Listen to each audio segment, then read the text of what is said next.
বিসমিল্লাহির রহমানির রহিম। শুরু করছি আমরা দশম শ্রেণীর বিষয় গণিত অনুশীলনী 3.1 5 নাম্বার। যদি x - 1 আপন x = 4 হয় তবে প্রমাণ করো যে x⁴ প্লাস আপনার x⁴ = 322। বিসমিল্লাহির রহমানির রহিম। আমরা আজ করব দশম শ্রেণীর বিষয় গণিত অনুশীলনী 3.1 5 নাম্বার। x - 1 আপন x = 4 হলে প্রমাণ করো যে x⁴ প্লাস 1 আপন x⁴ = 322। প্রদত্ত রাশির left hand side x⁴ plus 1 আপন x⁴। সমাধান x⁴ প্লাস 1 আপন x⁴ ইকুয়াল টু, যেহেতু পাওয়ারের 4-এর কোনো সূত্র নেই সেজন্য আমরা 4টাকে আমরা ভেঙে নেব। Square a plus b whole square plus b a plus b whole square minus 2ab।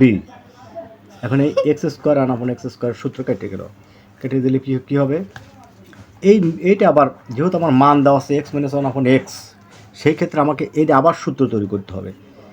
x এখন স্কোয়ার প্লাস বি স্কোয়ার সূত্র আমার সুবিধা অনুযায়ী এইখানে যে মান দেওয়া থাকে, যদি প্লাস থাকে প্লাসের ব্যবহার করতে, মাইনাস থাকলে মাইনাস ব্যবহার।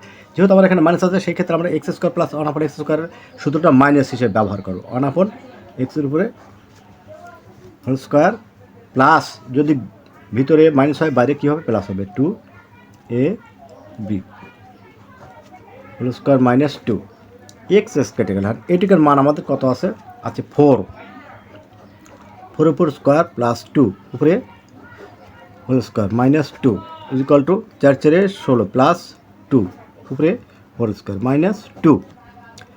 16 আর 2 কত মিনি 18 উপরে স্কোয়ার মাইনাস 2।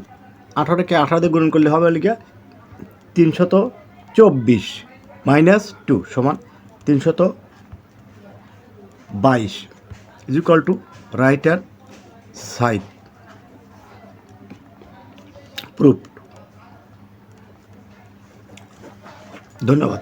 আমার এই ভিডিওটি যদি আপনাদের ভালো লাগে থাকে অবশ্যই আমার ইউটিউব চ্যানেলে সাবস্ক্রাইব করবেন এবং বেল আইকনটা চাপ দিয়ে আমার সঙ্গে থাকবেন। আমি যখন যে ভিডিও দিই সেই ভিডিওটা আপনার সঙ্গে পেয়ে থাকবেন। আসসালামু আলাইকুম রহমতুল্লাহ।